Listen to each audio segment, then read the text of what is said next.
Buenos días, jóvenes. ¿Se escucha bien? Sí, doctor, buenos días. Gracias, muy amables.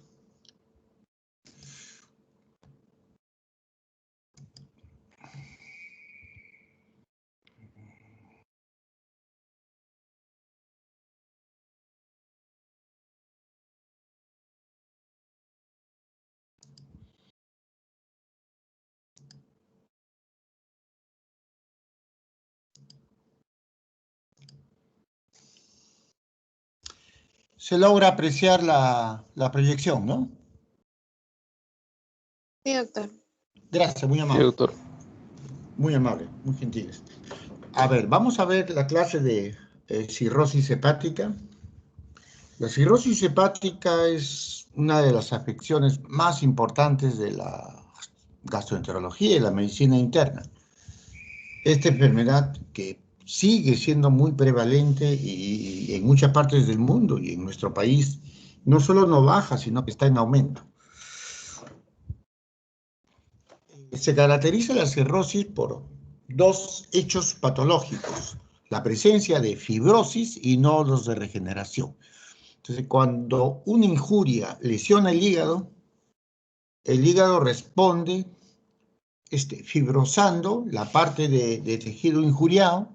Esa es la reacción del organismo para cualquier noxa. Por ejemplo, ustedes se cortan la piel, hay una cicatriz, que es colágeno, tejido fibroso. Un infarto renal, hay fibrosis en el riñón. Y un infarto cardíaco, hay una zona fibrótica en el corazón. Y el hígado tiene una capacidad regenerativa, entonces el hígado trata de regenerar para compensar el tejido perdido. Pero esta regeneración ya no es ordenada como es la estructura normal, sino en forma de nódulos. Entonces estos dos hechos diagnostican la cirrosis. Actualmente la tendencia a hacer exámenes no invasivos, vamos a mencionar como el FibroScan o fibroelastografía hepática. La elastografía hepática sustituye pues a la cantidad de biopsias que antes hacíamos claramente en exceso. Clínicamente la cirrosis pasa por dos grandes periodos: un periodo de la cirrosis compensada, que puede ir 10 a 12 años, y una vez que se decompensa, ya sea con síndrome ascítico, lo más común, encefalopatía, hemorragia digestiva, menos importante la ictericia, o muchos quieren poner, ya que en la cirrosis hay una especie de parálisis inmune, así llamada, o sea, una mala respuesta inmunológica, las infecciones, como otra evidencia de descompensación. Entonces, una vez que se compensa, año y medio o 2 años, si es que no se puede bloquear la causa, va a producirse el fin de la historia natural, y si no hay trasplante, el paciente fallece, generalmente. Ese es el promedio. De los total de pacientes con cirrosis, por lo menos la mitad morirán de otra cosa, en etapa compensada, morirán de cualquier afección, y no se enterarán nunca que tienen clínicamente una cirrosis. Entonces, esta forma del organismo de responder a las injurias no siempre fracasa. No siempre fracasa, y más o menos mínimo la mitad nunca llegan a dar manifestaciones en la vida. Entonces, en la parte alta está la estructura normal del hígado, en la parte, el corte histológico, el corte de un hígado, donde se ve el color que se llama rojo vinoso, oscuro, que es la estructura normal, y en B, los hepatocitos, el oblío normal. El C es un hígado típicamente cirrótico, donde se ve un color amarillento. El término cirrótico viene del griego kiros, que significa amarillo, dorado. Por la fibrosis y por la grasa. Acuérdense que el alcohol, como ya les dije, se toma por milenios. Y en la Grecia antigua, desde los tiempos, tiempos ancestrales, se sabe que el alcohol, ya se dedujo que el alcohol producía daño al hígado. Se sabía que el alcohol podía dar hasta citis en los cirróticos. En ese tiempo el consumo de alcohol siempre ha sido importante, tan importante que griegos y romanos tenían el dios del alcohol. ¿Mm? El dios del alcohol. Y en D, el tejido fibrótico, que son los nodos de regeneración de diverso tamaño, rodeado por esa sustancia azulada que es este tejido colágeno. Las primeras 3 causas de cirrosis en el mundo entero son virus de hepatitis, ya hemos hablado en los días ayer del rol en el virus B y el virus C, y bueno, menos el D, etc. Número 2, el alcoholismo, y creciendo cada vez más la esteatohepatitis no alcohólica, o la enfermedad hepática, el hígado, la enfermedad hepática metabólica, como le quieren llamar ahora. En vez de llamarle enfermedad hepática no alcohólica, que es un diagnóstico por exclusión solamente del alcohol, solo excluye con ciertos requisitos el alcohol, se le quiere cambiar a enfermedad hepática metabólica, porque esto está dentro, en la gran mayoría de casos, de este disturbio metabólico que va a causar una amplia gama de manifestaciones. Hiperlipemia, resistencia a la insulina, obesidad, etcétera, etcétera. Es un estado inflamatorio. Si sumamos hepatitis viral, alcoholismo y la enfermedad metabólica no alcohólica, o el hígado graso metabólico, enfermedad metabólica, grasa del hígado, las 3 son más del 90% de toda la cirrosis del mundo. Entonces, el resto es una minoría. Como tenemos medicamentos, muchos medicamentos hepatotóxicos, en realidad los medicamentos y las hierbas medicinales, siempre hay que preguntar. Y cuando pregunten de hierbas no deben ser críticos. Preguntan, ¿usted está tomando algo? Etcétera. Por ejemplo, en Europa, que se han hecho evaluaciones en diversos países europeos, entre 25 a más de 50% de la población adulta usa otras formas de medicina, no la medicina convencional, occidental, sino otras formas de medicina alternativa, ya sea hierbas medicinales, acupuntura, digitopuntura, homeopatía, etc. La medicina china y una serie de cosas.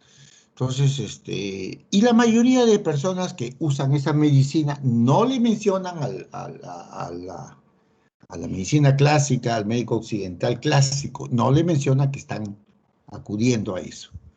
Si está tomando, por ejemplo, una hierba medicinal, no le menciona al médico porque piensa que eso está aparte. Y eso no es cierto.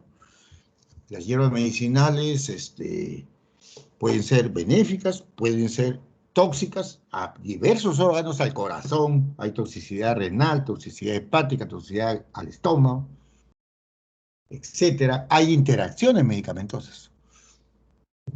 Hay muchos medicamentos a base de hierbas que interaccionan, por ejemplo, con medicamentos, por ejemplo, cardiovasculares para la presión, etcétera, etcétera. Entonces, si el médico no pregunta, el paciente no lo va a mencionar porque esto es parte de lo que ellos consideran algo aparte, una cosa aparte, cosa que no es cierto. Que las hierbas medicinales, los productos nutricionales intervengan con productos curativos, eso se conoce de antiquísimo. Antiquísimo. desde los conquistadores que vinieron acá y se dieron cuenta que había acá, por ejemplo, en nuestro Perú, había el árbol de la quina, y la quinina se usó siglos atrás para combatir el paludismo, la malaria. Un derivado de ellos es la cloroquina, de la quinina, son derivados que ahora han estado de moda por su uso para otras cosas, ¿no? La hidroxicloroquina y cloroquina. Salen de hierbas. La pirina sale de producto vegetal. Lo que ya no se usa mucho en cardiología como era antes el digital, es una hierba. La vincristina es una planta, es un alcaloide de una planta medicinal. Y así se usa la medicina, lo ha usado 1000 veces plantas. Pero mal usadas son tóxicas. Por ejemplo, el digital en dosis inadecuada puede producir intoxicación digital y que haya hasta la muerte. Y la vincristina es una excelente droga para su uso y lo usan los oncólogos y en otras situaciones, pero es un neurotóxico. Entonces todo tiene un espectro de beneficio, de perjuicio, depende de las cosas. Y al hígado lo afectan, han salido libros y simposios sobre productos naturales, nutricionales, hierbas hindúes, hierbas de la China, de Corea, y todos los daños que producen al hígado. Y beneficios, también hay beneficios. Y los daños pueden llegar a ser todititos, desde hepatitis aguda, hígado graso, fibrosis, cirrosis, etcétera, etcétera, etcétera. Toda la patología hepática. Pero eso no es tan frecuente, pues tienen que preguntarlo. Daño de cuadros autoinmunes, que son más comunes en mujeres, enfermedades metabólicas, deficiencia de alfa-1 antitrypsina, hemocromatosis, enfermedad de Wilson, desorden del metabolismo del cobre, causas vasculares que ya se ven muy raramente, le llamamos la cirrosis cardíaca, insuficiencia cardíaca congestiva, crónica, que antes se veía, síndrome de Budd-Chiari, las causas biliares, la colangitis biliar primaria, que cuadro tan importante en la mujer de causa desconocida, autoinmune, que ahora ya se le cambió el nombre, ya no se le llama cirrosis biliar primaria, sino colangitis biliar primaria. Decirle cirrosis biliar primaria es un sinsentido, porque los pacientes se diagnostican en un estadio no cirrótico, precirrótico, y ponerles el estigma de cirrosis, que para la gente, inclusive para los médicos, cirrosis significa pronta muerte de los pacientes. Con la crisis esclerosante primaria, y siempre hay unas formas idiopáticas, criptogenéticas, que es un nombre elegante de decir que no sabemos la causa. Pero virus de hepatitis, alcohol y la enfermedad metabólica, grasa del hígado, son las tres causas que ocupan la mayoría. De no haber eso, la cirrosis sería una cosa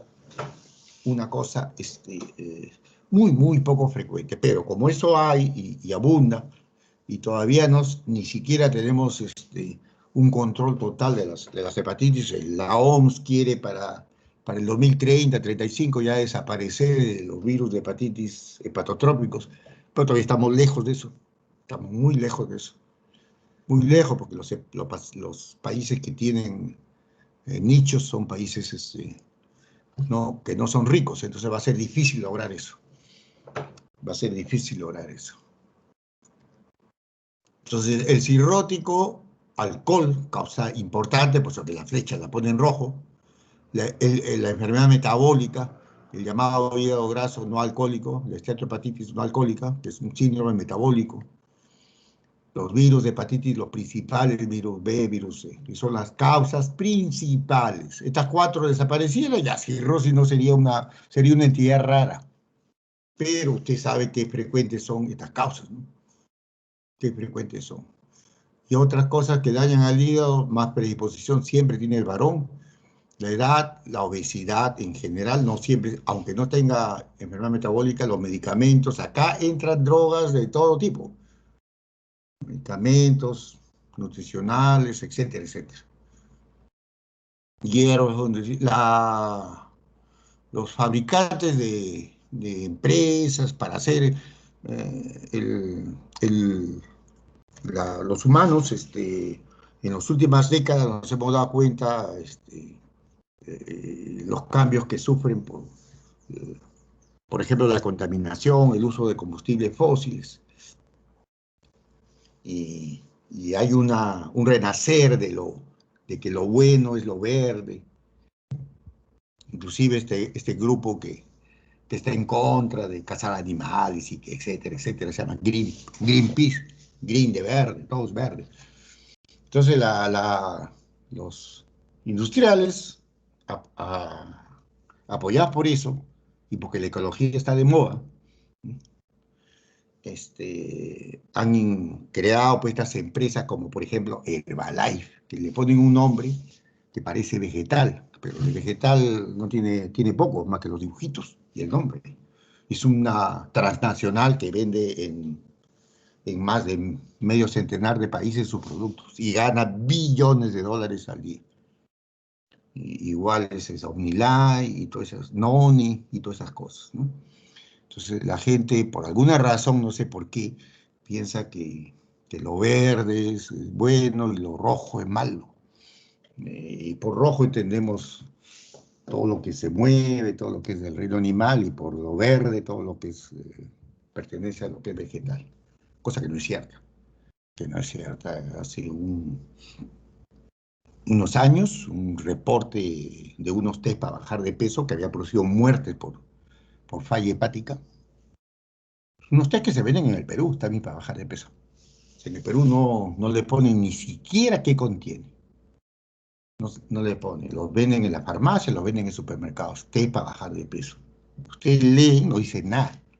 Yo no sé, me tomó el trabajo de ver cuál es la composición, cuál es el nombre botánico, y no dice nada.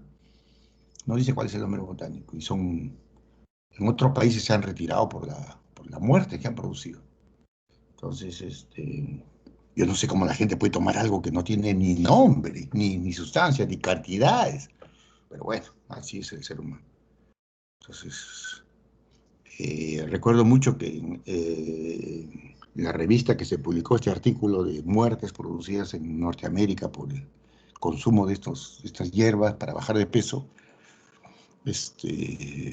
salió un editorial donde decía pues, que lo verde en el mundo entero mata más que lo rojo. Y en lo rojo está incluida desde una mordedura de araña hasta que lo ataque un tiburón, o que lo ataque un pitbull, o que lo ataque lo que sea, una serpiente, etcétera, etcétera. Todo. Entonces, y estadísticamente, más mueren humanos por ingesta de tóxicos, etcétera, productos vegetales que animales en el mundo entero. Entonces, el editorial me llamó la atención porque era curioso, pues la traducción era que lo verde mata más que lo rojo. Y revisé todo eso porque me llamó la atención el título. Pero esa es una idea que ha quedado en nuestra gente, pues. Ay, ese Herbalife debe ser bueno. Le suena pues a eso. Y eso son la gente muy astuta. Con eso están vendiendo billones de ganancias al año. Billones. Varios países del mundo ya los suspendieron por muertes producidas por daño hepático. Alcohol. El alcohol definitivamente es un hepatotóxico, no hay duda de eso. Y lo que da la toxicidad es el alcohol, C2H5OH. Entonces, lo que determina el daño hepático es, número uno, la susceptibilidad genética. Y ahí también interviene el género de la persona que consume. Número dos, cantidad de alcohol por el tiempo. No interesa que el alcohol vaya como cerveza, que tiene una concentración promedio en nuestro Perú de 5, 5,5 gramos, que es casi como el porcentaje. No interesa que vaya como vino, que puede ser entre 12 aprox, la mayoría, depende del tipo de vino. 12 grados y más o menos 12%, o de alcoholes destilados que tengan 40%. 100 gramos de alcohol en cualquiera de las tres formas que se tome es igual de dañino para el hígado. Igual. No hay ninguna diferencia. Al grupo que le hago práctica, pues, les he hecho hincapié de estos, y que ese término que veo a cada rato por décadas a los internos de diversas universidades, para decir como que alguien pues toma en exceso, que es un alcohólico, toma trago corto hasta embriagarse, es una tontería de término. porque el trago corto está puesto como si fuera el malo y los demás no, y es falso. Todos son iguales. Y el embriagarse no dice nada. ¿Mm? Al revés, generalmente el que primero se embriaga en una reunión es el que menos toma. Entonces, ¿qué factores son para el riesgo de la cirrosis? Son el consumo, cantidad, el tiempo. De hecho, cuando se consume menos de 80 gramos por día, todos los días, por menos 5 años y tiene una cirrosis, se considera idiopática. No se puede llamar alcohólica. La obesidad, sulfatos de Vigo y el otro extremo, la desnutrición severa también. Hay una susceptibilidad genética determinada, está demostrado. Inclusive para el alcoholismo hay familias que hay más alcohólicos. No solo es el ambiente, sino también es genética. El sexo femenino tiene más susceptibilidad al alcohol. Parte del problema del sexo femenino es que el varón tiene en el estómago alcohol deshidrogenasa gástrica. Y esta alcohol deshidrogenasa hace un primer paso antes de llegar al metabolismo general en el hígado. Hace un paso gástrico. En la mujer carece, por género, carece de esta enzima. Entonces, cuando se toma, si una dama toma cualquier forma de alcohol con estómago vacío, es casi lo mismo que si alcohol se inyectara por vía endovenosa. Va a tener los niveles casi iguales. El varón no, el varón tiene un metabolismo gástrico. Y se acepta que el uso diario es más dañino que el uso intermitente, de fin de semana, digamos, como es acá. Entonces, el uso crónico de alcohol con otros factores, la genética, la predisposición, hay gente que no hace daño. Eso es lo que acá un hepatólogo chileno que era autor de un libro sobre alcohol de hígado, como buen chileno le gustaban los vinos de buena calidad. Y él decía que el vino no era dañino para el hígado, sino que los hígados, algunos hígados son malos para el vino. Y otros factores, obesidad, y por supuesto cualquier cosa que daña el hígado, siempre en el hígado hay suma de factores. Entonces, la mayoría van a ir a hígado graso, pero los que continúan bebiendo eliminan la grasa la mayoría. Pero si el consumo es fuerte, va a pasar a esteatohepatitis. La famosa hepatitis alcohólica, cirrosis, fallas. Gran parte del camino es inaparente, clínicamente inaparente. Entonces, ¿cuál es la patogénesis de la cirrosis? Independiente de la causa. Central son dos elementos, la hipertensión portal y ahora se acepta, está de moda, que la cirrosis es un estado inflamatorio. Eso está de moda en todo. La hipertensión portal inicia con cambios dentro de la estructura hepática y cambios en la activación de una serie de componentes celulares del hígado. Entonces, el cirrótico tiene una motilidad intestinal reducida. Número 2, proliferan bacterias en la parte alta del tubo digestivo, bacterias que no deberían estar en esa cantidad en la parte alta. Por eso es que los cirróticos, un pequeño paréntesis, no deben recibir omeprazol por gusto, ¿no? Ya. Esas bacterias traslocan las bacterias, traslocan lipopolisacáridos, citoquinas y otros mediadores del tubo digestivo, pasan, y todos esos pasan a la circulación hepática, endotoxinas, etc. Y todo esto van a alterar una serie de células que se encuentran en el hígado. En el sinusoide hepático, un sinusoide normal tiene las células de hito, células estrelladas, que su función es acumular vitamina A, retinoides. Las células del endotelio tienen ventanas, las fenestraciones, ventanas, por el cual pasan macromoléculas libremente. Y el sinusoide no tiene colágeno, no tiene membrana basal, es una especie de sinusoide muy permeable. Muy permeable. Cuando toda esta cantidad de citoquinas, endotoxinas y otros factores pasan al hígado, por la injuria hepática, en la injuria hepática esto va a producir un cambio en la cirrosis. Un cambio. Y estas células se activan. Estas células estrelladas, que son células quiescentes, se activan, se multiplican y empiezan a tener capacidad de producir colágeno, fibrosis. Y este sinusoide, que es permeable, libre, empieza a producir tejido fibroso. Las células endoteliales pierden sus ventanas. Entonces, esto que era muy permeable se hace hermético. Y también se activan las células de Kupffer. Entonces, todos estos cambios van a originar el depósito de colágeno, va a empezar a producir la fibrosis. Número 2, el endotelio ya no es el endotelio tan frágil, sino epitelización del endotelio se llama, y todo esto hace que el intercambio, que normalmente es libre, miren ustedes, está separado por las ventanas, ahora ya está todo cerrado. Entonces, y eso va a impedir el paso de sustancias del parénquima hepático, de las células hepáticas hacia el lumen, como del lumen, limpiar todo lo que pasa del tubo digestivo hacia las células hepáticas. Entonces, la hipertensión portal entonces se empieza a producir. Normalmente la presión medida fisiológicamente es 3 a 5 milímetros de mercurio. Por encima de 5 ya hay hipertensión portal, pero no tiene ninguna significancia clínica. Por encima de 5, hasta que recién pasa de 10. Cuando recién la presión portal pasa de 10 ya se habla de hipertensión portal clínicamente significativa y se empiezan a formar varices. La retención de sodio por el riñón es importante y puede empezar a aparecer, dependiendo de otros factores, las complicaciones de la hipertensión portal, la ascitis, etcétera, etcétera.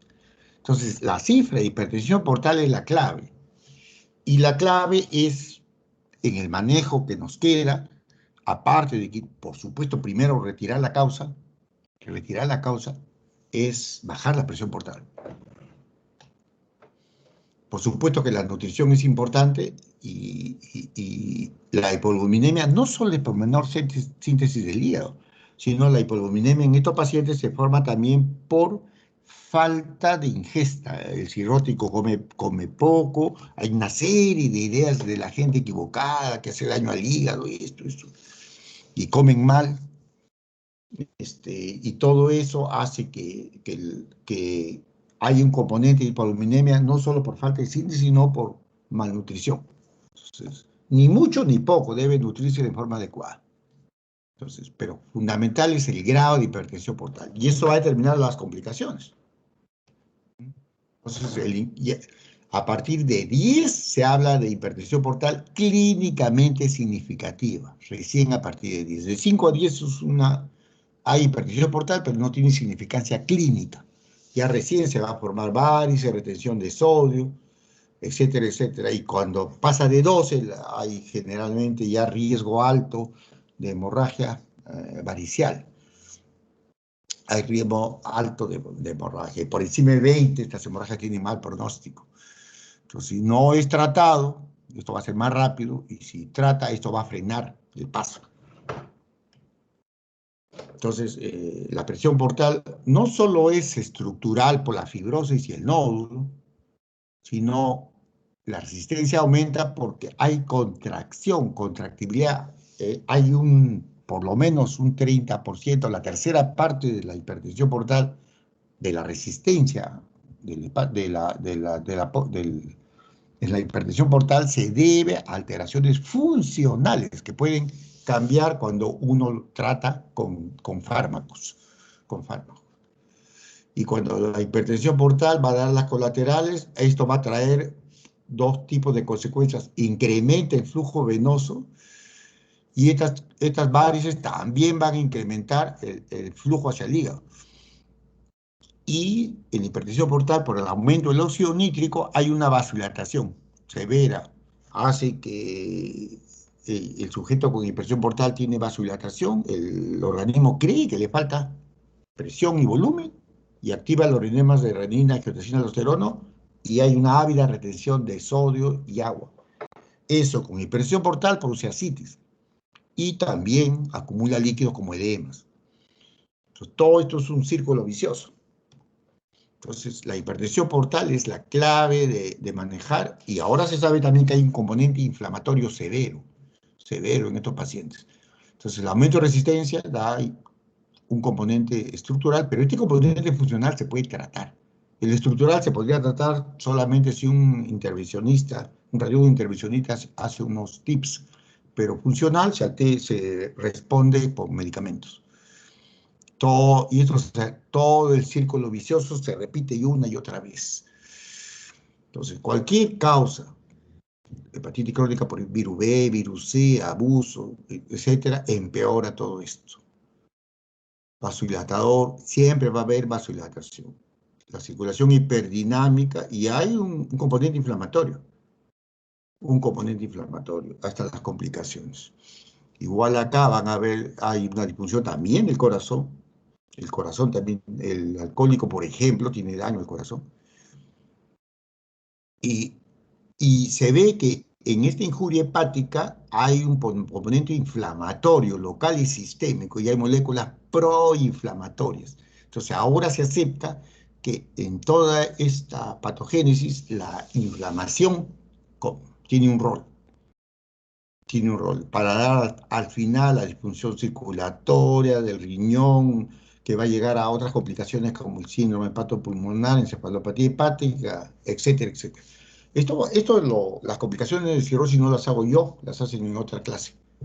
Clínicamente los cirróticos van a cursar un largo periodo sin síntomas, que es la cirrosis compensada o latente, y luego ya dan síntomas. La telangiectasia es la proliferación de las arteriolas producida por el aumento del estradiol en los pacientes con cirrosis. Hay un hiperestrogenismo, por eso es que hay telangiectasias, palmas hepáticas, lo que llamamos piel, papel, billete, que es estrías azuladas, rojizas, en la región de malares, la parte anterior del tórax, que también se producen por los cambios hormonales igual, que son estigmas de insuficiencia hepática crónica.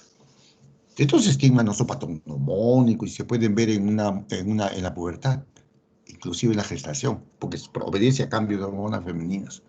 Y una gestante puede tener algunas telangiectasias, eso no lo hace cirrótica. Inclusive se ha descrito gestantes que tienen, sin tener nada en el hígado, tienen telangiectasias y palmas hepáticas. Entonces, durante larga cantidad de años, la cirrosis va a ser compensada latente. Una vez que se descompensa, ya la muerte va. Siempre hay un riesgo de hepatocarcinoma, aún en el inicio. Entonces, siempre un paciente de estos debe evaluarse la posibilidad de hepatocarcinoma. Parece que en todos los países del mundo uno se olvida de evaluar esto. Una imagen, como vamos a ver mañana en la clase de esto, debe hacerse siempre. Y una vez que empiezan las complicaciones, hemorragia, citis, encefalopatía, etc., ya la vida se descompensa y vamos a ver qué cosas se puede hacer de tratamientos. Y debería el paciente tratar de entrar a un programa de tratamiento hepático. Eso no es la solución completa, aún en los países más ricos del mundo, máximo un 30% que necesitan un trasplante logran este trasplante. Y eso en países donde la cultura de donación está bien desarrollada. En nuestro país menos todavía. Pues, la cirrosis compensada tiene una gran sobrevida. La cirrosis compensada ya es otra cosa. Entonces, cuando un cirrótico está compensado, no se imagina la cantidad de veces que la gente y los médicos, ¿no?, le dicen a pacientes que yo he tenido con cirrosis bien compensada, que han vivido muchos años, ¿no? Los he visto 10, 12, a más años. Y una de las pacientes con cirrosis, y la vi desde la secundaria, me contaba que cuando le decía a algún médico, yo hace tantos años me diagnosticaron cirrosis, decía, no, pues se ha equivocado, el médico ya estaría muerta. Y aunque usted no crea, así de esa ligereza, esa falta de criterio de colegas que le dicen así, no ha sido, ya estarías muerta, ya tendrías cáncer al hígado. Así, con esas palabras, ¿no? Es increíble, ¿no? Increíble eso. Por eso que a veces no sé si el diagnóstico, bueno, en el futuro el diagnóstico de cirrosis va quieren cambiarlo y ponerle enfermedad hepática crónica descompensada o enfermedad hepática crónica avanzada, no descompensada o no descompensada, porque el término se ha hecho muy ofensivo, ¿no? Bueno, no me extraña, porque la conducta, por ejemplo, antes decíamos, usted tiene una insuficiencia renal crónica terminal, ahora eso ya no se usa. Ya hace años que los nefrólogos cambiaron la nomenclatura. La nomenclatura ya no se llama insuficiencia renal aguda, sino injuria o daño renal agudo, ya se cambió. Acá también se va a cambiar con el hecho, cosa que no me extraña, ¿no? Siempre se van cambiando los términos, porque la cirrosis ya tiene, eso sí me he dado cuenta que tiene una connotación, inclusive en la clase médica, así de extrema, ¿no? Uno recuerda al descompensado, que es lo que uno ve en los hospitales. Uno ve en los hospitales al cirrótico descompensado, entonces tiene ya mucho.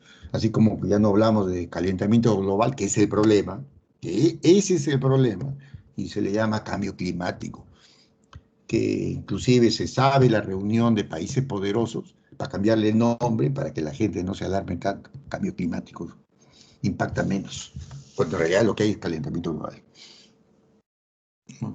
Pero, bueno, ese pues, acá sería un cambio para razones como un poquito de compasión con los pacientes, con ese diagnóstico. Pero en el cambio climático es otra la intención, es otra. El término correcto es calentamiento. Siempre lo endulzan. Así es. Y bueno, la obesidad también es un factor, así como la desnutrición severa, la obesidad conlleva a descompensación. Entonces, el paciente, lo que hacemos es trabajarlo junto con los endocrinólogos, que son las especialidades que mejor maneja obesidades, la dieta. Requieren el apoyo de nutrición cuando hay nutricionistas motivados que lo pueden orientar al paciente. En el Hipólito Unánue, las internas y las de nutrición manejan adecuadamente bien esto, ¿no? Hace unos años el manejo de nutrición en el Hospital Hipólito Unánue de las alumnas, las internas de nutrición, era pésimo, era pésimo. Pero eso cambió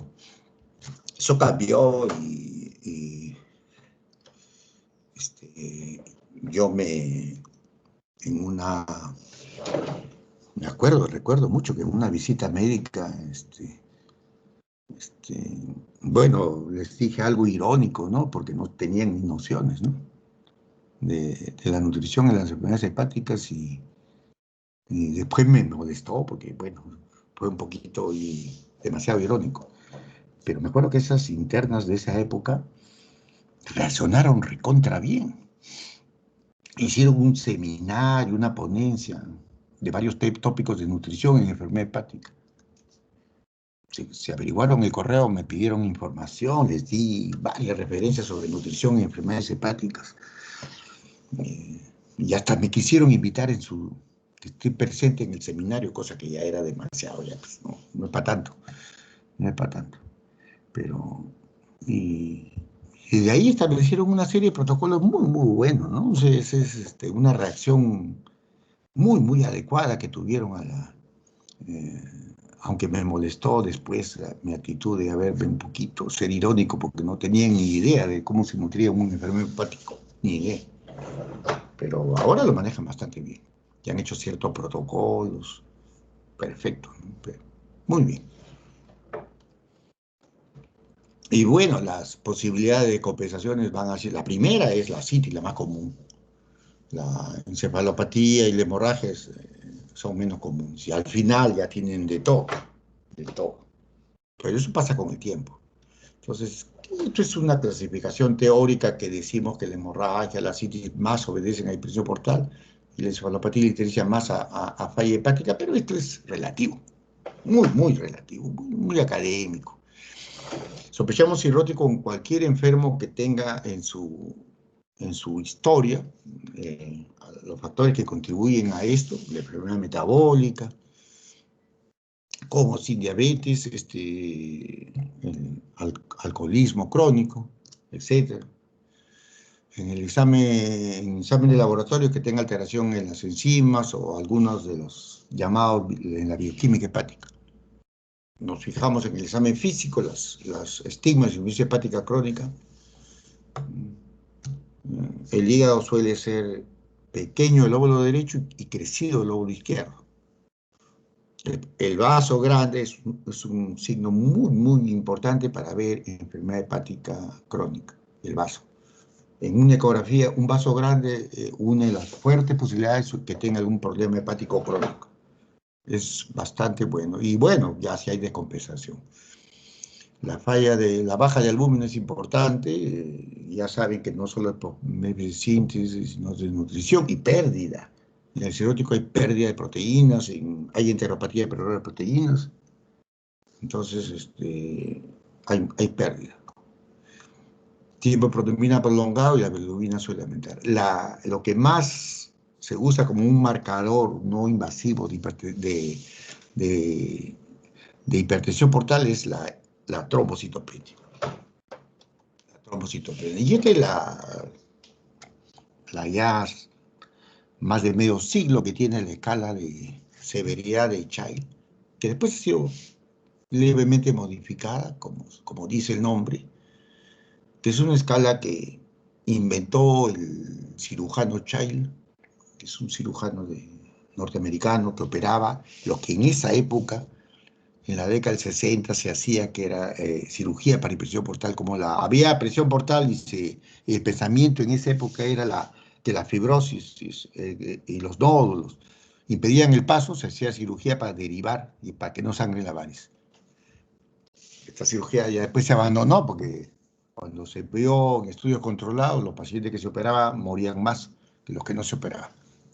Entonces, pero él, cuando estaba de moda hacer la cirugía, vio que algunos pacientes sobrevivían a la cirugía y otros no. Y hizo una escala para prever un poco el pronóstico. Tomó 2 criterios clínicos, encefalopatía y ascitis, y 3 criterios bioquímicos, bilirrubina, albúmina y por tiempo de protonina o INR. El puntaje mínimo que corresponde a un Child-A es para el que está prácticamente normal. No tiene encefalopatía, no tiene ascitis, no es itérico, tiene una albúmina normal y el protonina o el INR está valores bastante buenos. Un punto más por si acaso y el Child-A 5 o 6. Si un cirrótico tiene un Child-A, es un cirrótico bien compensado. Bien compensado. ¿Cómo se le maneja? Nutricionalmente en forma adecuada, se le da los medicamentos que vamos a hablar. Y la causa hay que tratarla o retirarla. Entonces, el extremo de la escala, que es el Child-C, de 10 o más puntos, es el que está, pues, encefalopático, ascítico, itérico, hipoglucémico, y con INR prolongado, etcétera, etcétera, es el Child-C, el paciente terminal, que es la mayoría de lo que vemos en los hospitales. Pacientes que están en muy mal estado general, que es poco lo que hay que hacer por ellos ya. Y el intermedio, y ahí hay que actuar, sobre todo en este camino, es que haya ya, puede haber o no ascitis, y eso vale 2 puntos. Si es que hay alguno de estos, hay algo de ascitis, ya puede o no estar elevada la bilirrubina aunque no esté itérico, la albúmina, etc. Child-B. Una vez que un paciente entra a Child-B o se descompensa, debe remitírsele a un programa de trasplante hepático. A un programa de trasplante hepático. Entonces, no, Child-A no. No se le remite a programa de trasplante. A Child-B sí. No esperar que esté terminal. No esperar. Algunos lo logran, sí, la mayoría no. Pero bueno, es lo que hay. MEL usan más los de trasplante, dicen que es mejor escala, etcétera, para los trasplantados. Pero fíjense ustedes que la escala de Child está hasta en los libros 2021, que hay algunos que salen con esa denominación. En realidad son 2020, pero ya le ponen edición 2021, como los autos. Que a fines de año ya se viene con el modelo del año que sigue. Entonces, actualmente ya no se requiere biopsia y en términos generales hay que evitar los exámenes invasivos. Pero eso es una regla de medicina interna de siempre, de siempre. Hay una de las reglas de medicina interna es una de las reglas dice, por ejemplo, si usted va a hacer un examen invasivo, pregúntese en qué va a cambiar el examen invasivo, por ejemplo, una biopsia, cualquier procedimiento que ponga al paciente en riesgo de alguna complicación, en qué va a cambiar su diagnóstico y su manejo, sobre todo su manejo. Si no va a cambiar en nada, nuevamente reevalúen, ¿es necesario someterlo a este examen o no? Entonces, si no va a cambiar nada el manejo, va a ser el mismo manejo, ¿no? Entonces, mejor no hacemos nada. Entonces, y la cirrosis ha ido ese camino ahora, la forma más certera de evaluar la fibrosis o la cirrosis en forma no invasiva es el FibroScan o la elastografía hepática. Es la forma más certera de evaluar. Entonces, para evitar una biopsia. Entonces, inclusive aceptan en lista trasplante aunque no tengan biopsia. Entonces, diferentes etiologías, virus B, virus C, alcohol, la llamada esteatohepatitis no alcohólica va a esto. Y ya estas complicaciones van a descompensar y va a ir al final a falla orgánica, que es la falla aguda sobre crónica. ¿Cuáles son los mecanismos donde debemos tratar? Debemos tratar la translocación bacteriana. Por ejemplo, ¿no? Omeprazol, ni bacterias, etcétera, y algunos están probando probióticos y otras cosas. El estado inflamatorio crónico, la alteración hemodinámica, etcétera, etcétera, etcétera. Y la disfunción inmune, un mapeo de las infecciones. El cirrótico tiene disfunción inmune asociada a la cirrosis, que son estas siglas. Entonces, tenemos que las infecciones hay que tratarlas, así como cuando se trata la sepsis, que horas que se pierden, va bajando las posibilidades de supervivencia. Entonces, el concepto antiguo era que la congestión del sistema porta y el tratamiento eran los famosos chunks por tocado. Yo he tenido la ocasión de ver los chunks por tocado. Era lo que se hacía la cirugía. Y las varices, cuando se agravan, se hacía taponamiento o esclerosis. Dicho sea de paso, la esclerosis de varices la inventan los del Reino Unido, las primeras esclerosis de varices en el Reino Unido, antes de la Segunda Guerra Mundial, el año 30 y tantos. Las primeras esclerosis de varices son hechas, no por los japoneses, como la gente cree, ¿no? Por los del Reino Unido, antes de la Segunda Guerra Mundial. La hicieron en sí, la hicieron otorrinos, esclerosaron la varices de esófago, los otorrinos, con endoscopios, con esofagoscopios rígidos, eran unos tubos así como tragasables, etc.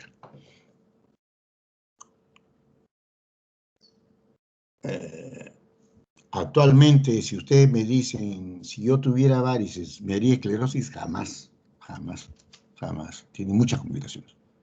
Tiene muchas complicaciones. Demasiadas.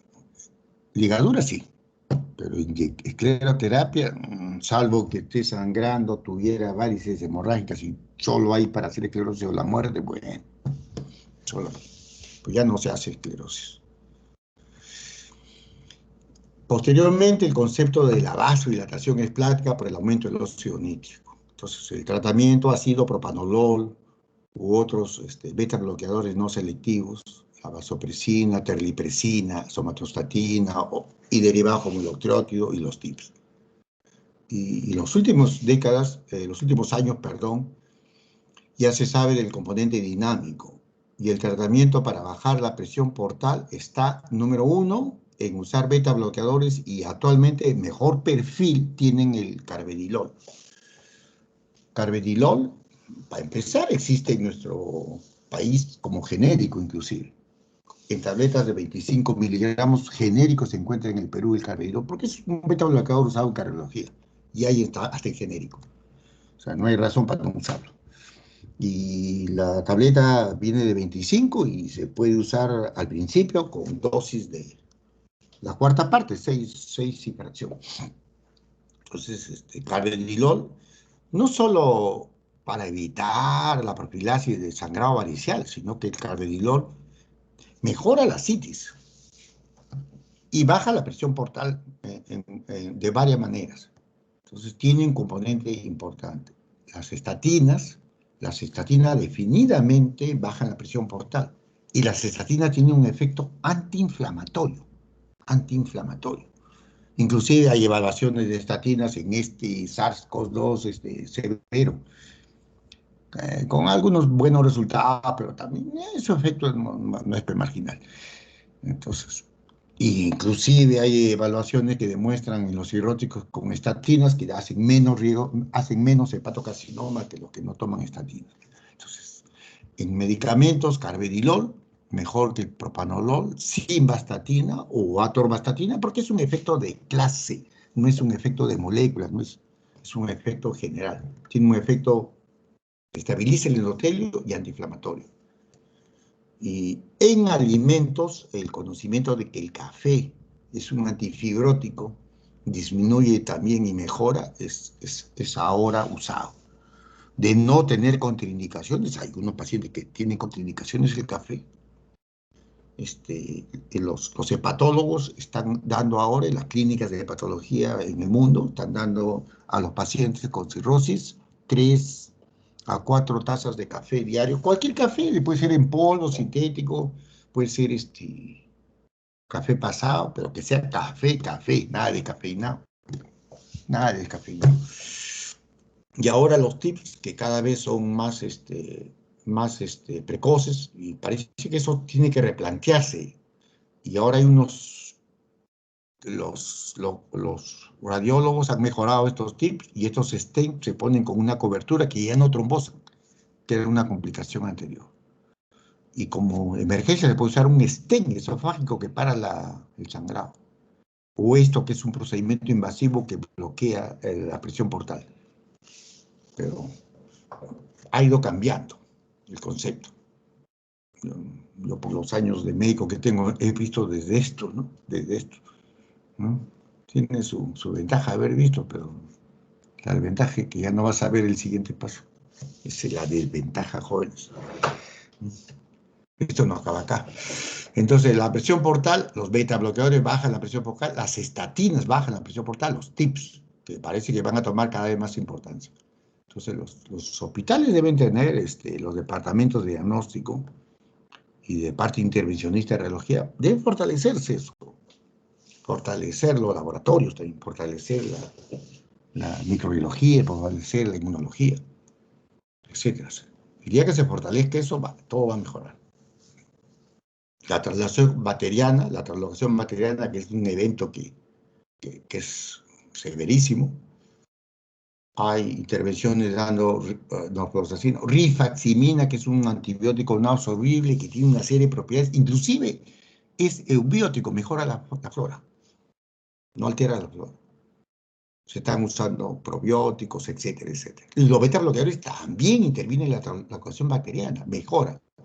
El carvedilol mejora también la translocación bacteriana, aunque parezca mentira. O sea, tienen varias funciones. No es el mecanismo de una sola. Y la disfunción inflamatoria, la inflamación, el estrés oxidativo, ahí también hay una serie de estudios, pero hay cosas que siguen usándose, ¿no? Como las estatinas, los beta bloqueadores que también intervienen. Pero hay que ir. Entonces, cuando uno lo trata, número uno, retirar el factor causal. Si es un alcohólico, tiene que ir a especialistas.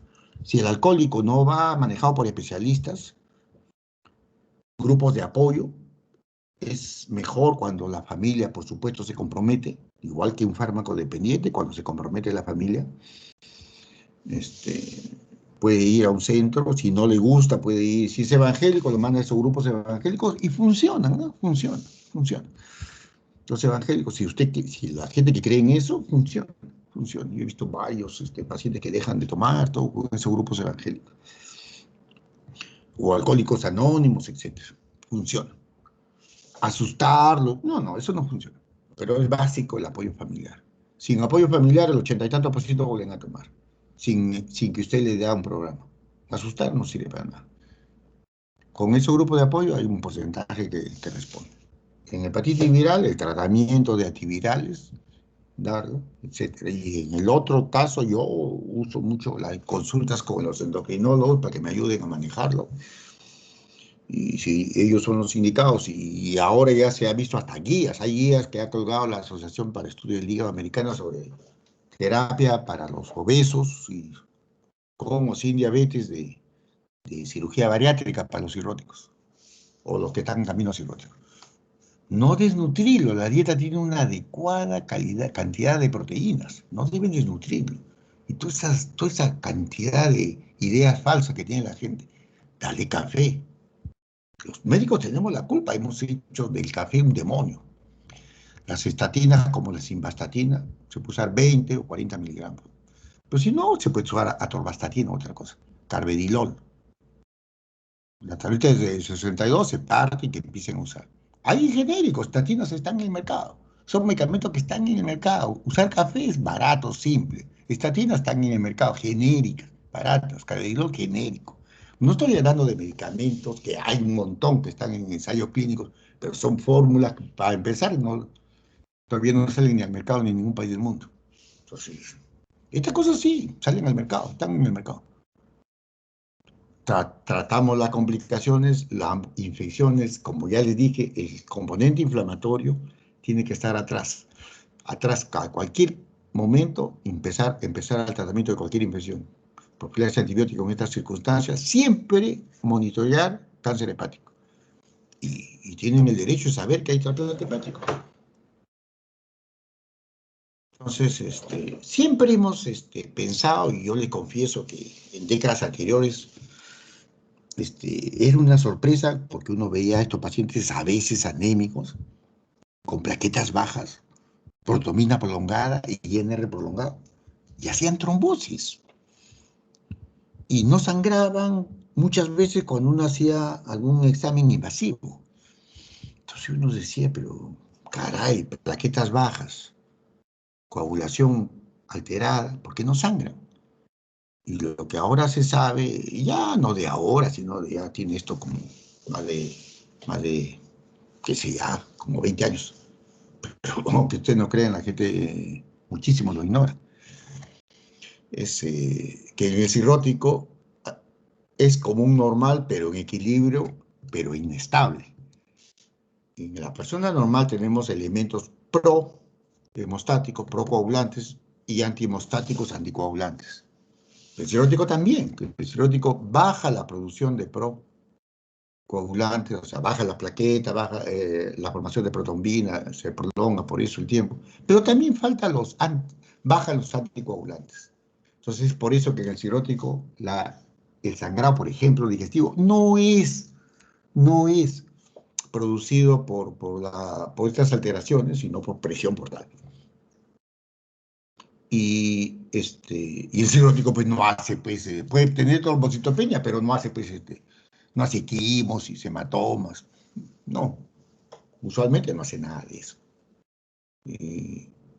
Porque también baja los factores antihemostáticos que tiene. O sea, hay una baja de ambos, pero es equilibrio inestable y a veces se observa trombosis frecuentemente. Entonces, uno antes de que no conocía de esto, le llamaba la atención. ¿Por qué estos pacientes con plaquetas por los suelos, a veces medio anémicos, protomina prolongada, y hacen trombosis?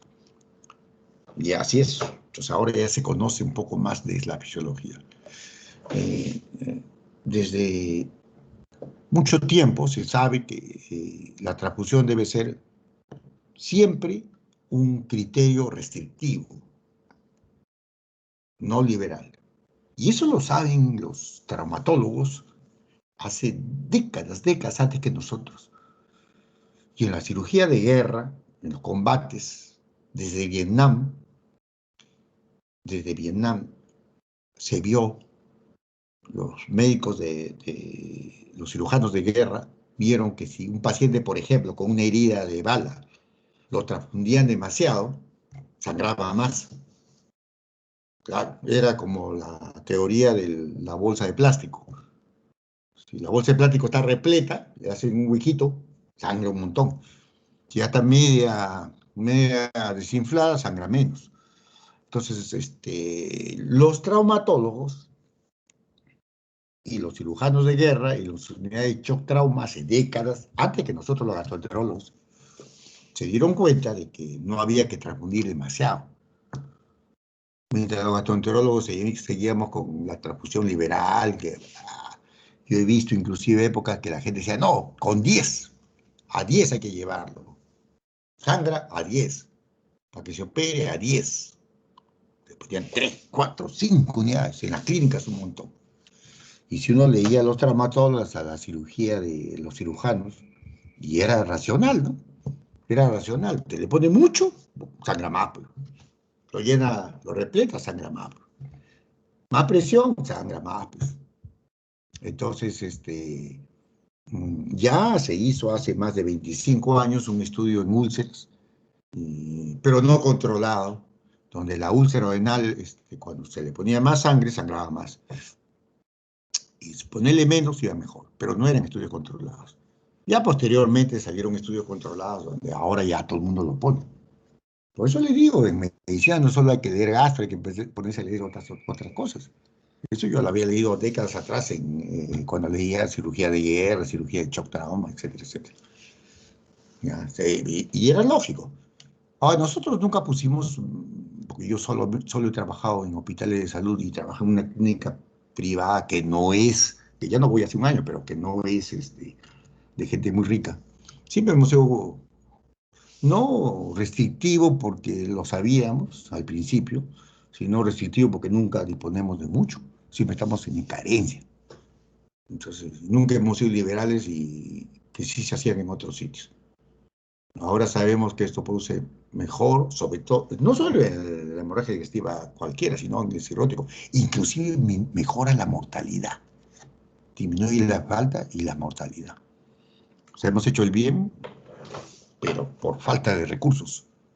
Y bueno, después ya nos sospechamos, porque esto como le digo, no es nuevo, es nuevo en gastroenterología relativamente, miren ustedes esta referencia del año 8, hace 12 años, ya para 13, ya prácticamente 13, sino que, como le digo, en cirugía se sabe desde Vietnam eso. El hígado graso puede ser alcohólico o no alcohólico. El hígado graso va de hígado graso simple, esteatohepatitis o cirrosis. Los dos tipos más grandes son alcohol y la enfermedad metabólica o llamado no alcohólico. Otros también medicamentos, antibióticos, etcétera. Una serie de la nutrición, los dos extremos, la obesidad como el cuachorco, que se ve muy poco. Bueno, en adultos casi no hay desnutrición, como ya les dije. Esto se ve más en niños. Ya les dije que en adultos peruanos la mayoría tiene 50% tiene sobrepeso y obesidad, 50% en adultos peruanos. En desnutrición, adultos peruanos es 0.7 cuando les he referido eso. Y otras enfermedades que pueden dar esteatosis. O sea, esteatosis no es un diagnóstico en sí, sino es un grupo de enfermedades que dan esteatosis. Pero en el hígado se suma todo.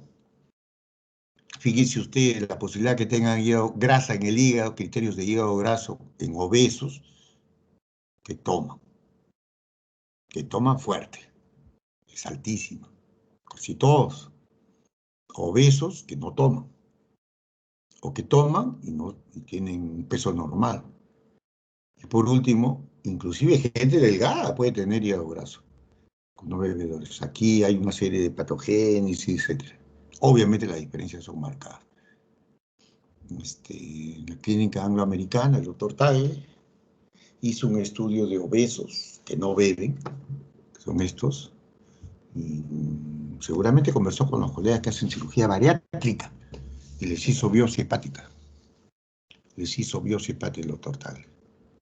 Y publicó los resultados interesantes de obesos sometidos a cirugía bariátrica, eran obesos mórbidos, muchos con más de 35, pero con alguna comorbilidad, o más de 40 sin comorbilidad. Aunque es difícil eso, porque que tengas uno de 35 sin comorbilidad es casi un sueño. Y sometidos a diversos tipos de cirugía bariátrica y les hizo biopsia. Bueno, los cirujanos seguramente le hicieron un estudio. Encontró un porcentaje apreciable de fibrosis, grado 3, 4 de fibrosis. El único error del doctor Tagle, pero es comprendible porque el doctor trabaja en la clínica angloamericana de San Isidro y seguramente que su casa debe estar, pues, no sé, en la Casuarinas de Martín. Debe estar en las Casuarinas. Y cuando dijo equivocadamente, ahí se le fue lo de conocimiento. Nunca ha trabajado en un hospital del Estado, nunca. Que en el Perú la gente pobre come poco y es delgada por falta de plata, de comida. No, eso no es cierto. Pues al revés, como ya les he dicho. El pobre come más cantidad, no mejor, pero come más. El rico tampoco come bien, ¿eh? Pero bueno. Como siempre, repito y repito y repito, hay más obesos en una cuadra de la Río Agüero, del Agustino, que en una cuadra de la Encalada frente a la Embajada Americana. Hay más obesos en el sitio. Martín se equivocó, pues, también comprensible y entendible y lo justifico porque él no pisa esos sitios. No pisa esos sitios, ¿no? Para la clínica americana a su casa. No pisa. También nosotros no pisamos más bien esos sitios. Bueno, alcohol. Alcohol es un hepatotóxico y la hepatitis alcohólica se da generalmente en alcohólicos de años. Generalmente tienen más de 10 años de alcoholismo, y alcohólicos fuertes. Este cuadro, generalmente en los últimos semanas o meses, la persona aumenta su ingesta alcohólica y empieza a beber todos los días. Y para porque empieza a enfermarse, empieza a aparecer hiporexia, náuseas, deja de comer, deja de tomar porque ya no puede tomar más, pues se siente mal. Y el paciente empieza a hacer fiebre, ictericia, el hígado grande, doloroso, puede haber leucocitosis, parece que está infectado, y de hecho es una náusea diferencial. Ya en este paciente que hace hepatitis alcohólica puede haber signos de hipertensión portal. Típicamente estos pacientes elevan transaminasa moderado a predominio de TGO, o sea, la aspartato aminotransferasa, a diferencia de la hepatitis viral. Esto ya es un cuadro severo que puede prolongar a la cirrosis. Hemos visto bastante, yo he visto bastante de estos pacientes, bastante. A veces toman el ovares, hasta ponerse ya hasta histéricos estos alcohólicos. A veces hasta me he quedado impactado con los nombres de los pacientes. Me acuerdo un paciente que vi cuando era residente con una hepatitis alcohólica febril, el primero que vi que me motivó a estudiar hígado y alcohol, es Sampestegui, se apellidaba el paciente. Y tomaba en un bar que nunca llegué a conocerlo, que se llama Las Totoritas. Las Totoritas, que es un sitio donde van solo los valientes. Ya. Entonces, la hepatitis alcohólica. Si un paciente no deja de beber, se va a la cirrosis. Para pronósticos usa el factor discriminante de madre, o de F, que es un factor que multiplica 4.6 multiplicado por cuántos segundos de prolongación de la protombina más la bilirrubina. Si sale más de 32, la mayoría se muere. La mayoría muere. Entonces, el hígado saludable, casi todos los que toman al inicio hacen hígado graso. Con el tiempo, la mayoría lo eleva, lo elimina. Asociado a hepatitis, algunos van a la cirrosis o al cáncer. Y hay cambios a la hepatitis alcohólica. Entonces, todo este camino lo siguen los pacientes. No todos llegan a la cirrosis. Por suerte llegan a la cirrosis y al cáncer una minoría de los que abusan del alcohol, por suerte. Por suerte. Entonces, si no, tendríamos una cantidad, pues, una cantidad. Y vemos alcohólicos, pues, notables, ¿no? Notables alcohólicos, ¿no? Por ejemplo, Winston Churchill, primer Lord del Almirantazgo en la Primera Guerra Mundial, miembro de la Cámara de los Lores, porque él era de la familia noble. Fue el primer ministro en la guerra contra Alemania, del Reino Unido, que entonces era el Imperio Británico. Premio Nobel de Literatura. Y vivió hasta una edad avanzadísima. Y se tomaba 2 botellas diarias de whisky o brandy. Brandy es el coñac, solo que coñac es un alcohol de denominación de origen. Tiene que ser, para llamarle coñac, de la región de Francia, que se llama coñac, esa región. Cuando ese mismo licor es producido en otro sitio, le llaman brandy. Pero es lo mismo. Winston Churchill tomaba 2 botellas diarias de eso, que es 1,5 litros de eso. La primera era antes del desayuno. Su primer vaso era antes de tomar desayuno. Entonces, si eso no es alcohólico, ¿qué es ser alcohólico? Entonces, tomaba, que al lado de él, pues, Toledo era abstemio, al lado de Winston Churchill. Presidente, realmente lo murió. Pero eso no es la norma, pues que un alcohólico así no haga nada y viva y muera de otra cosa. No era de otra cosa. Entonces, esto es lo que, este mapita es lo que la cantidad de cirrosis hepática que es atribuida por alcohol. Entonces, como ven, este mapita tiene cosas pequeñas, incomprensibles para mí, ¿no? Que nosotros tengamos más cirrosis alcohólica que Argentina, imposible. Y que Chile, imposible, ¿no? Una botella de vino chileno cuesta menos que una gaseosa. Cuesta menos que una gaseosa. Los chilenos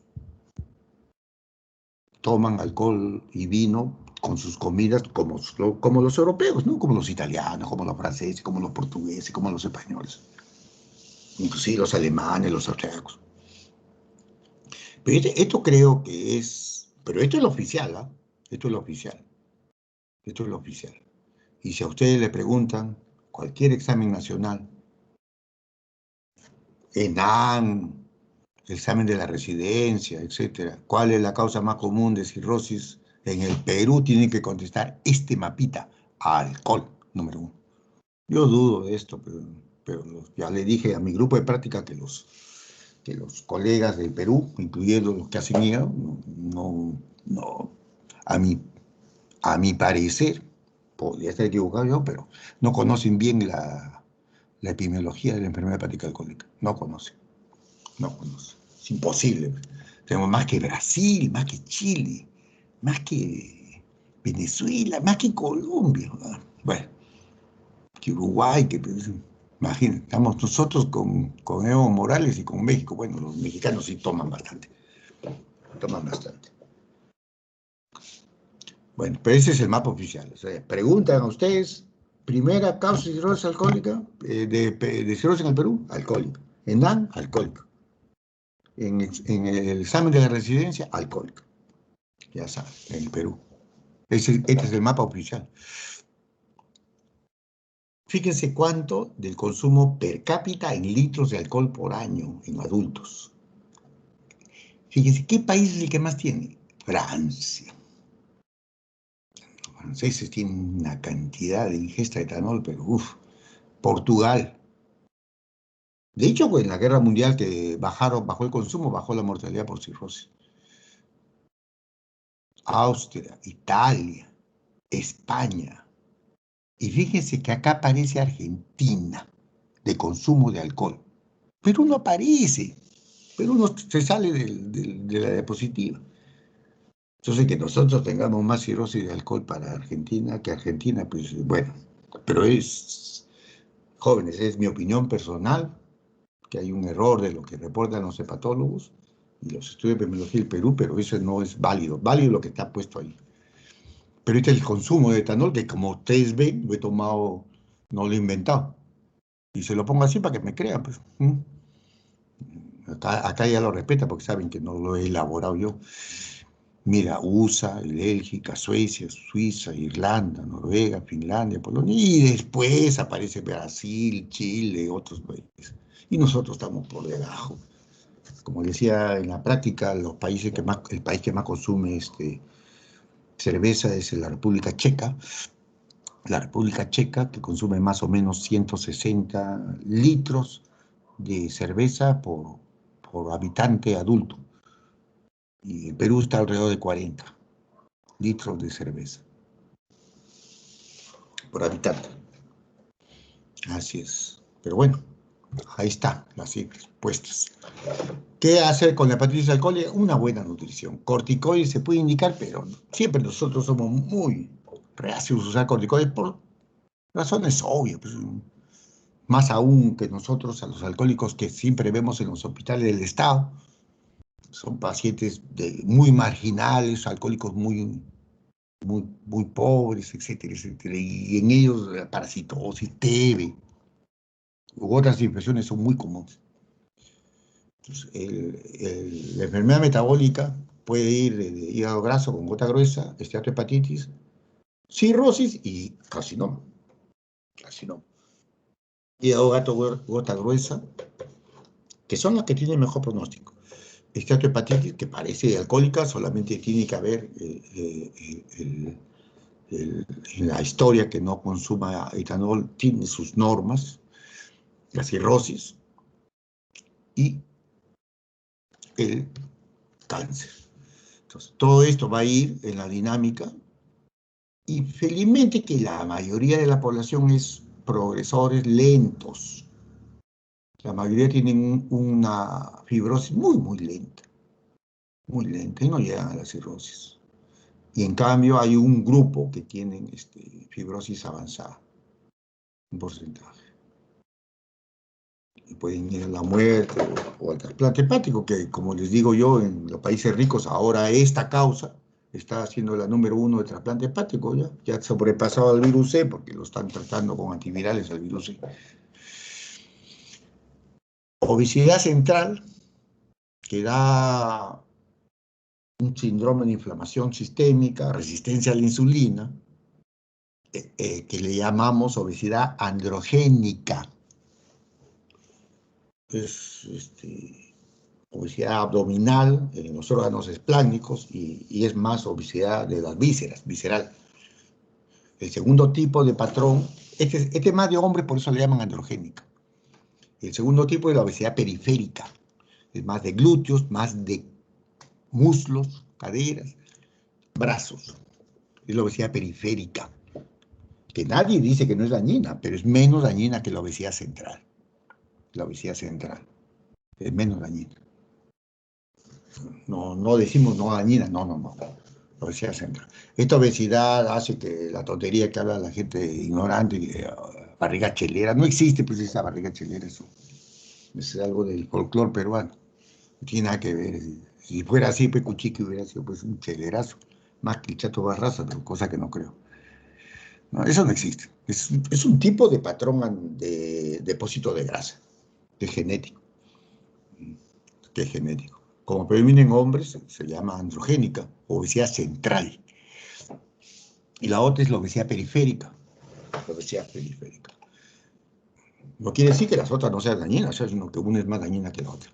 Entonces, en este síndrome metabólico, los mediadores antiinflamatorios disminuyen y los proinflamatorios aumentan. ¿Cuál es el factor proinflamatorio más severo? El factor de necrosis tumoral. ¿Qué factores de riesgo para la cirrosis son? La edad, obesidad, diabetes. Y hacen fibrosis. Y eso lo demostró el doctor Tagle en la clínica angloamericana, en los pacientes que aprovechan en la cirugía bariátrica para evaluar cómo está el hígado. Entonces, fíjense cómo un diabético, un obeso sin diabetes, sometidos a cirugía bariátrica, tienen un riesgo de fibrosis 3, 4, que apáticamente cirrosis o precirrosis, o estadios leves de cirrosis. Igual que los abusadores de alcohol, o de virus B o de virus C. O sea, el peso tiene mucho que ver y esto están aumentando pues, en el mundo. Ahora ya vieron que la suma, alcohol más obesidad más virus también suma. Entonces, el factor de necrosis tumoral está aumentado, que es el malo, y el bueno está disminuido. Entonces, es un estado inflamatorio crónico. Felizmente, la mayoría responde bien, una respuesta saludable, y por eso es que la mayoría no van a la cirrosis y aumenta la hiponectina. Pero algunos hacen una respuesta inadecuada de cirrosis. No todos se responden igual. Y esto ya es reemplazado por procedimientos no invasivos. Se puede diagnosticar hígado graso con imágenes. La ecografía puede servir, la resonancia puede servir, la tomografía. para ver si hay fibrosis, el FibroScan, que el MinSal lo hace en el Loaiza. El Loaiza tiene FibroScan y cualquiera que tenga CIS puede hacerse en el Hospital Loaiza. El Seguro Social también tiene FibroScan o elastografía, que es el mejor método. Hay los fibrotest que son combinaciones de formulitas, pero mejor es el FibroScan, para ver una evaluación de si hay o no cirrosis, una evaluación no invasiva para evitar esta aguja como de 20 centímetros. Yo he hecho muchas de esas biopsias, por decirlo poco, innecesarias, por decir poco. Bueno, en esa época no había visto procedimientos para evaluar, etc. Inclusive protocolo para diagnosticar cirrosis, hacíamos la paracopia y biopsia, cosas que ahora se evita, pues se evita para ser menos invasivos. Entonces, hay que ser menos invasivos y esa es la idea actual. Entonces, tratamiento, bajar de peso, nutrición, ayuda. Yo trabajo con los nutricionistas porque les van a dar pautas que el paciente quiere que le expliquen. Y entonces, y el endocrinólogo. Evitar cualquier otro tóxico al hígado, cualquier otro tóxico. Vitamina E ha demostrado mejoría en muchos pacientes. El miedo que tenemos es que en dosis muy altas se ha visto cierta asociación con aumento de cáncer de próstata, pero en mujeres pues no hay ese problema. Y otras drogas que están en estudio, como están ahí. Pero hay que bajar de peso. Si se necesita cirugía bariátrica, pues no queda otro. ¿Alguna pregunta, jóvenes? Entonces, ya mañana completáramos. Tú ya sabes, si les preguntan, digan alcohol, ¿eh? No, esa es mi opinión. Pero mi opinión no vale porque lo que está escrito, inclusive eso se ha reportado internacionalmente, ¿no? Por eso han visto que el mapita peruano está en inglés, porque lo han reportado en revistas del extranjero, la Asociación de Hígado. Y bueno, y en todo caso es mi culpa porque yo ya medio ermitaño he dejado la Asociación de Hígado, ya no voy. A pesar que 20 veces me dijeron que vaya, no voy. Así que hasta luego, jóvenes. Gracias por su paciencia. Gracias. Muchas gracias. Gracias, doctor. Gracias, doctor.